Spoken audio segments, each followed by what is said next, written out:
இரு இயேசுவில் பிரியமான சகோதர சகோதரிகளே, இன்றைய நற்செய்தியிலே நாம் இயேசுவும் நிக்கோதேமும்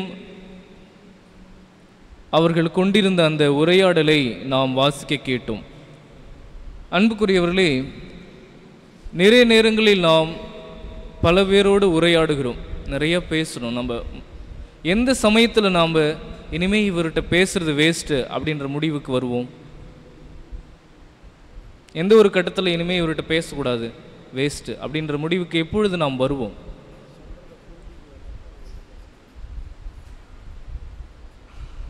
அவர் கேட்கலாலும் பரவாயில்லன்னு பேசிக்கிட்டே இருப்போமா?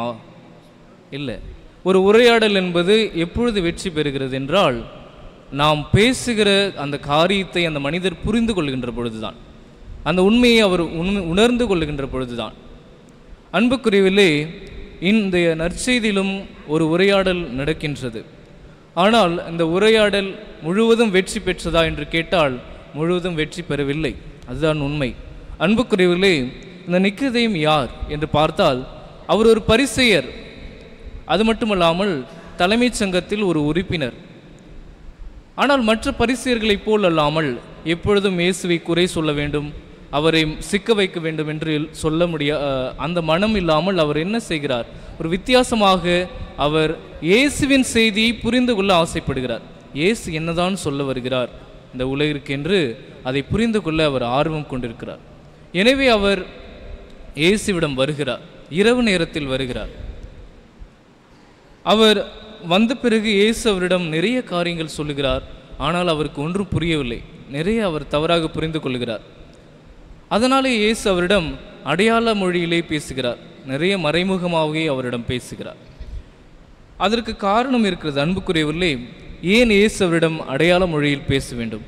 ஏனென்றால் அவர் இரவு நேரத்தில் வருகிறார்.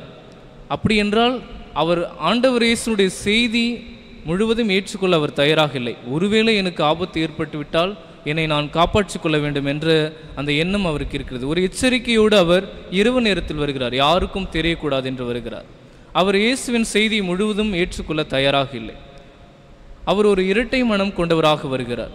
எனவே ஆண்டவர் இயேசு அவரிடம் ஒரு முழுமையான உண்மையை வெளிப்படுத்தவில்லை. அன்புக்குரியவர்களே, நாம் நம்முடைய வாழ்விலும் நிறைய நேரங்களில் இறைவனோடு நாம் பேசுகிறோம். நிறைய நேரங்கள் கடவுளுடைய திட்டம்தான் எனக்கு என்ன, இந்த பிரச்சனையில் நான் இருக்கேனே, கடவுள் எனக்கு என்னதான் சொல்ல வராருன்னு நிறைய நேரங்களில் நாம் அறிந்து கொள்ள ஆசைப்படுகிறோம். ஆனால் நாம் எதையுமே பெற்றுக்கொள்வதில்லை. காரணம் என்னவென்றால், நாம் முழுவதும் இறைவனுக்கு மனம் திறந்தவளாக இருப்பதில்லை. அது ஒரு காரணம். மட்டுமல்லாமல் நாம் நம்முடைய பாவ வாழ்விலிருந்தும் நாம் நம்மை திருத்திக் கொள்வதில்லை. எனவே நாம் இறைவனுடைய திட்டத்தை, உண்மையை அறிந்து கொள்வதற்கு முதலில் தடையாக இருப்பது நம்முடைய பாவம்.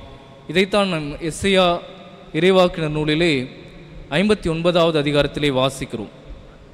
அந்த நம்முடைய பாவங்கள் இறைவனுக்கும் நமக்கும் இடையே ஒரு திரையை போல நின்று கொண்டிருக்கிறது. அதை நாம் விளக்குகின்ற பொழுதுதான் இறைவன் நம்மிடம் பேசுவதும் அவர் நம்மோடு உரையாடுவதும் நமக்கு புரியும்.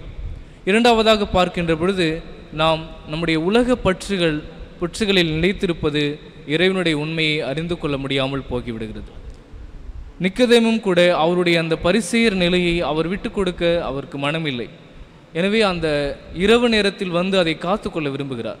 நாமும் நிறைய நேரங்களில் இந்த உலக பற்றுகளில் நாம் நிலைத்திருப்பதால் இறைவனுடைய செய்தியை நாம் முழுவதும் புரிந்து கொள்ள முடியாமல் போகிறது. அது மட்டும் இல்லாமல் நாம் இறைவன் மீது முழு நம்பிக்கை கொள்ளாதவர்களாக இருக்கின்றோம். நம்முடைய முழு நம்பிக்கை இல்லாத பொழுது இறைவனுடைய செய்தி நமக்கு புரிவதே இல்லை.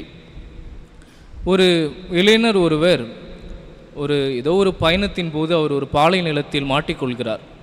அப்படி பாலை நிலத்தில் மாட்டிக்கொண்டவருக்கு ஒரே தாகம், எப்படியாவது தாகத்தை தணிக்க வேண்டும் என்று அவர் தவிக்கின்றார். அப்பொழுது அவருடைய கண்களுக்கு ஒரு குடிசை தென்படுகிறது. அந்த குடிசையில் அவர் வேகமாக சென்று பார்க்கின்றார். அந்த குடிசையில் சென்று பார்க்கின்ற பொழுது அதுக்குள்ளே ஒரு தண்ணீர் குழாய் இருக்கிறது, ஒரு ஹேண்ட் பம்ப் இருக்கிறது. அவர் உடனே அந்த அவசரத்தில் ஒரு பெரிய ஒரு பெருமூச்சு விட்டுட்டு அந்த ஹேண்ட் பம்பை போய் அடித்து பார்க்குறாரு. ஆனால் தண்ணி ஒரு சொட்டு கூட வரவே இல்லை. பெரிய ஏமாற்றம். என்ன செய்வது என்று தெரியாமல் அந்த குடிசையை சுற்றி முற்றும் பார்க்கின்றார். மூலையிலே ஒரு குடுவையிலே சிறிது தண்ணீர் வைத்திருக்கிறார்கள். அந்த குடுவையை எடுத்து உடனே வேகமாக சென்று அந்த குடுவை எடுக்கிறார். அந்த குடுவை எடுத்து பார்க்கின்றார். அந்த குடுவையிலே ஏதோ எழுதி வைத்திருக்கிறார்கள். அதில் என்ன இருக்கிறது என்றால், இந்த தண்ணீரை இந்த குழாயில் ஊற்றி நீங்கள் அடித்தால் தண்ணீர் வரும் என்று எழுதியிருக்கிறது. இப்பொழுது அவருக்கு ஒரு மிகப்பெரிய சிக்கல். தண்ணீர் வருமா வராதான்னு அவருக்கு தெரியாது. ஆனால் இந்த குடுவையில் ஒரு வாசகம் எழுதி வச்சிருக்கு. யாரோ அதை உண்மையாகவே அதை பயனடைந்தவர்கள் அதை எழுதி வைத்திருக்கிறார்கள். எனவே அவர் இப்பொழுது மிகப்பெரிய ரிஸ்க் எடுத்து அந்த தண்ணியை அவர் பயன்படுத்தணும். எல்லாத்துக்கும் அவர் மனசை மூடிக்கிட்டு என்ன செய்கிறாரு, நாம் இதை நம்பி இதை செய்வோன்னு சொல்லி அந்த தண்ணீரை அந்த குழாயில் ஊற்றி அடிக்கின்றார். தண்ணீரும் வருகிறது. அன்புக்குரியவர்களே, நாம் கடவுள் மீது கொண்டிருக்கிற நம்பிக்கையும் இப்படித்தான். இந்த சூழ்நிலையில் பார்க்கின்ற பொழுது எதுவே முடியாது என்று தான் நமக்கு தெரியும். ஆனால் நாம் நம்பினால் கட்டாயம் நாம் இறைவனிடமிருந்து பெற்றுக்கொள்ள முடியும். அப்படிப்பட்ட நம்பிக்கை நமக்கு வேண்டும், முழு நம்பிக்கை வேண்டும். இந்த எந்தவித சாத்தியக்கூறுகளுமே உலகின் பார்வையில் இல்லாத சூழ்நிலையிலும் கூட இறைவன் மீது நாம் முழு நம்பிக்கை வைக்க வேண்டும். அதுதான் நம்பிக்கையே. அன்புக்குரியவர்களே, அப்படி நாம் நம்புகின்ற பொழுது நமக்கு என்ன நடக்கும்? இறைவனுடைய உண்மைகள் நமக்கு புரியும். இந்த யோவான் 3:16 என்பது ஒரு மிகப்பெரிய அருமையான ஒரு வசனம். அதில் இறைவன் பற்றிய உண்மைகள் இருக்கிறது, ஆன்மீக உண்மைகள் அடங்கி இருக்கிறது. அது என்ன ஆன்மீக உண்மை என்று பார்க்கின்ற பொழுது, இறைவன் நம்மை அன்பு செய்கிறார் என்ற உண்மை அந்த இறைவசனத்தில் அடங்கி இருக்கிறது. நிறைய நேரங்களில் நமக்கு பிரச்சனைகள் வரும்போது நாமே வெறுக்கக்கூடும்.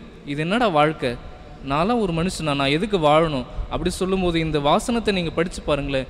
இறைவன் தன் மகனையே அளிக்கும் அளவுக்கு என்னை அன்பு செய்கிறார்.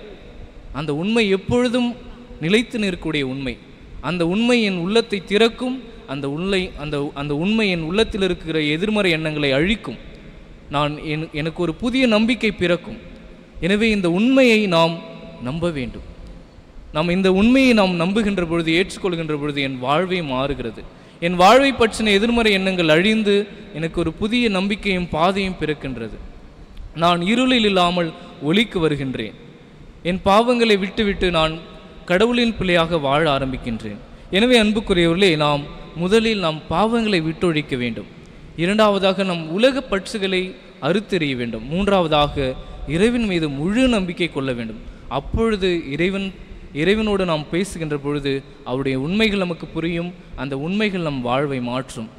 இல்லை என்றால் நிக்கோதேம் பாதி புரிந்து பாதி புரியாமல் சென்றது போல நம்முடைய வாழ்விலும் தினந்தோறும் கோவிலுக்கு வருவோம், தினந்தோறும் ஜெபிப்போம், பைபிள் படிப்போம், ஆனால் நமக்கு எதுவுமே புரியாது, நம் வாழ்வும் மாறாது. எனவே அன்புக்குரியவர்களே, நாம் இறைவனுடைய உண்மையை அறிந்து கொள்ள ஆசைப்படுவோம். அதற்காக இறைவனிடம் அருள் வேண்டுவோம். அந்த உண்மை நம் வாழ்வை கட்டாயம் மாற்றும்.